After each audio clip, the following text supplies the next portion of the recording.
नागपूरच्या गणेशपेठ पोलीस ठाण्याच्या हद्दीत विवाहाच्या आमिषाने एका महिलेची फसवणूक झाल्याचा धक्कादायक प्रकार समोर आला आहे। शादी.com वर ओळख झाल्यानंतर आरोपीने फेसबुकवर खोट्या नावाने बनावट प्रोफाईल तयार करून महिलेचा विश्वास संपादन केला। स्वतःला पत्नीपासून वेगळे राहणारा आणि घटस्फोट झाल्याचे भासवत लग्नाचे आश्वासन दिले। मात्र आरोपी विवाहित असून पत्नी सोबतच राहत असल्याचे उघड झाल्यानंतर पीडित महिलेने पोलिसात तक्रार दाखल केली आहे।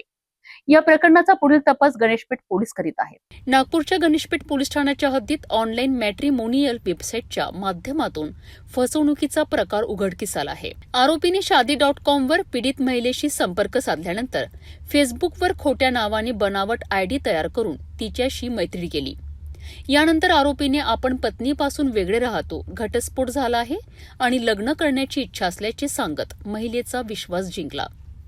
या विश्वासाच्या आधारे दोघांमध्ये प्रेम संबंध निर्माण झाले। काही दिवसांनी आरोपीच्या सोशल मीडिया स्टेटसवर पत्नीला लग्नाच्या वाढदिवसाच्या शुभेच्छा दिल्याचे पाहून पीडितेला संशय आला। चौकशी केल्यानंतर आरोपी विवाहित असून त्याने लग्नाचे खोटे आमिष दाखवून फसवणूक केल्याचे समोर आलेत। यानंतर पीडित महिलेने गणेशपेठ पोलीस ठाण्यात तक्रार दाखल केली असून पोलिसांनी गुन्हा नोंदवून पुढील तपास सुरू केला आहे।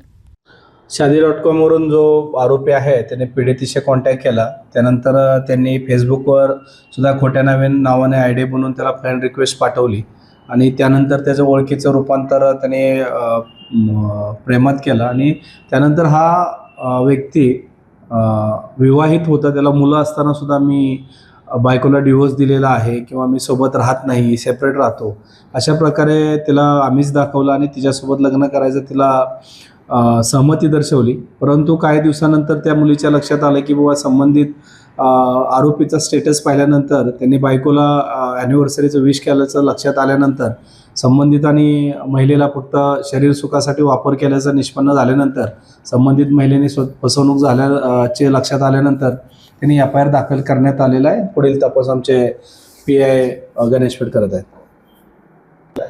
याच्यामध्ये आता तपासात जे काही निष्पन्न होईल त्याच्या अनुषंगाने पुढील गोष्टी आपल्याला समजतील। ऑनलाईन मॅट्रिमोनियल वेबसाईट आणि सोशल मीडियाच्या माध्यमातून वाढणाऱ्या अशा फसवणुकीच्या घटना चिंताजनक आहे। कोणत्याही व्यक्तीवर विश्वास ठेवण्यापूर्वी त्याची संपूर्ण माहिती पडताळून पाहणे आवश्यक असल्याचे या घटनेतून पुन्हा एकदा स्पष्ट झाले आहे। या प्रकरणातील पुढील तपास गणेशपेठ पोलीस करीत असून या प्रकरणाशी संबंधित प्रत्येक अपडेट आम्ही आपल्यापर्यंत पोहोचवत राहू।